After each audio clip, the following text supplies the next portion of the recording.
उधर इजरायल और हमास में जारी जंग के बीच यूक्रेन ने एक बड़ा दावा कर दिया, जिसने पूरी दुनिया का ध्यान एक बार फिर रूस और यूक्रेन के बीच जारी जंग की तरफ खींच लिया। यूक्रेन ने दावा किया कि उसकी सेना ने काला सागर में रूस के एक जंगी जहाज को उड़ा दिया।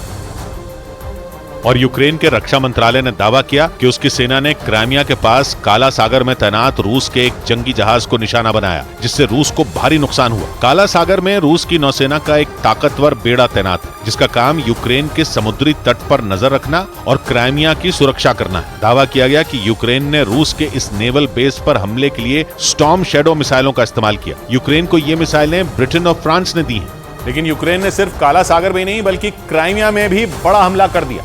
यूक्रेन की सेना ने क्राइमिया में 17 ड्रोन से हमला किया, ताकि पुतिन की फौज को तहस नहस किया जा सके। यूक्रेन ने क्राइमिया के सेवस्तोपोल में बने रूसी नौसैनिक मुख्यालय की इमारतों को निशाना बनाने की कोशिश की, लेकिन इससे पहले ही रूस के डिफेंस सिस्टम ने उन ड्रोन को नष्ट करने का दावा कर दिया। क्राइमिया पहले यूक्रेन का हिस्सा था, लेकिन साल 2014 में रूस ने क्राइमिया को यूक्रेन से छीन लिया था। लेकिन रूस और यूक्रेन के बीच शुरू हुई जंग के बाद यूक्रेन ने इसे वापस रूस से छीनने की कसम खा ली, और इसी वजह से यूक्रेन बार बार क्राइमिया में हमला कर रूस की फौज को निशाना बनाता रहता है। लेकिन रूस ने अपनी सेना के साथ साथ अपना खतरनाक एयर डिफेंस सिस्टम भी वहां तैनात कर रखा है। और दावा किया जा रहा है कि यूक्रेन ने काला सागर में हमला करने के लिए ब्रिटेन से मिली घातक मिसाइलों का इस्तेमाल किया और रूस के जंगी जहाज को उसके बेड़े में शामिल होने से पहले ही तबाह कर दिया।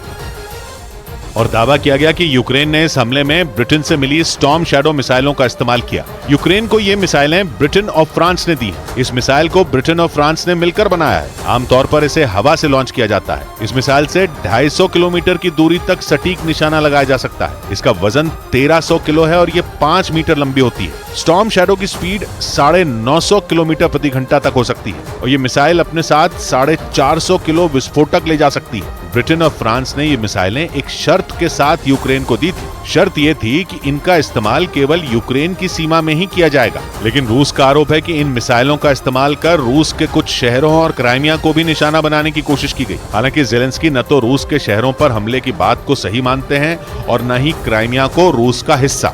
और इसीलिए यूक्रेन ने काला सागर में तैनात रूस के बेड़े पर हमला कर दिया, क्योंकि रूस और यूक्रेन दोनों के लिए ही काला सागर बेहद अहम है।